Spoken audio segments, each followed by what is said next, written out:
There's been a documentary about you. Mm-hmm. It's been recorded in 2010, 2 years ago. When did you first see this documentary? Oh, about a year ago, maybe less. Yeah, they showed me parts of it, and I thought it was pretty amazing what they did. Yeah.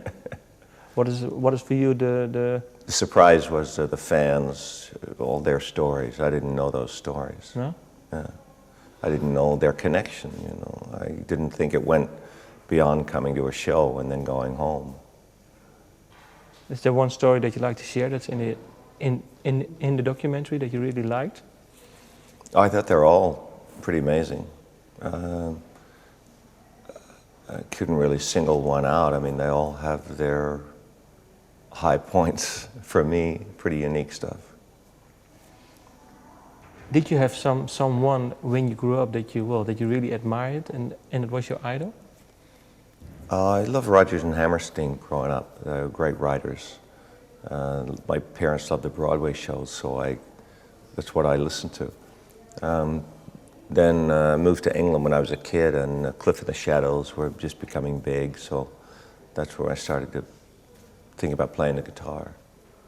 And they were probably Hank Marvin was probably the first one to turn me on to playing guitar. What songs of him? What songs of him did you like? The Shadows? Yeah. Oh, Savage, you know, the more rocking ones I always loved. And then the Beatles came along, and that was kind of that was your a good focus. Beatles. Started thinking about songwriting. Yeah. When did you start actually, write your first song that you're really proud of? That I liked? Yeah. Oh, I know I was proud of them all at first, but you look back at them, and some of them are pretty lame. As a young kid,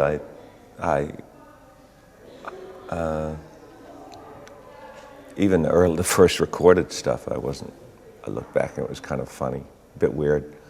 When I started doing my solo stuff, I really started to like what I was doing. So still pretty young then? Yeah. Yeah, I started writing about 15, I was about 15. Okay. Well, back to the documentary. Why did you decide to go along with this?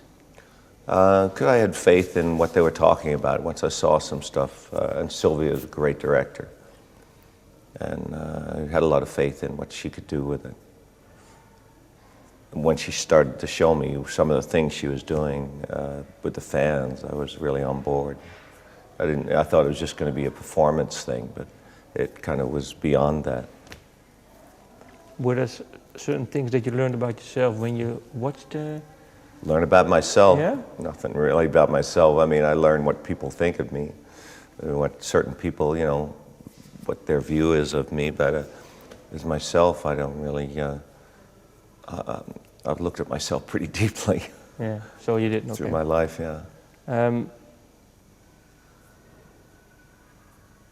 Is it strange for you to have people admire you so much? No, I mean, I get it. I'm a fan of people too. So it's fandom. And, but it's over a long period where your life starts to change but you still stay connected with that. That's a kind of a core part of you, of your young self that I think should never die in anyone. And a lot of people let it die. And it's great to see them keeping it alive. Thank you.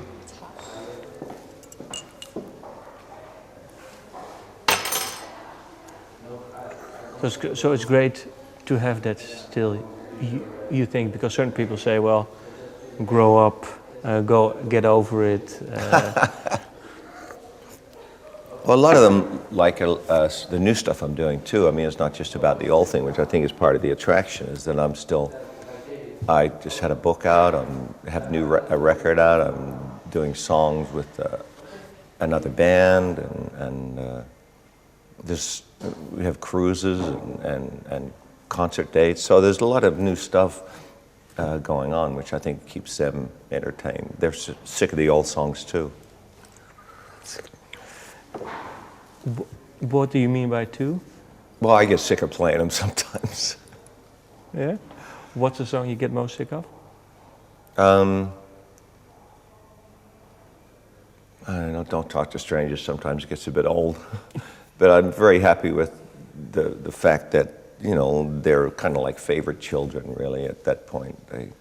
They've been with me for so long, they feel almost like my kids. So it's like more than a song.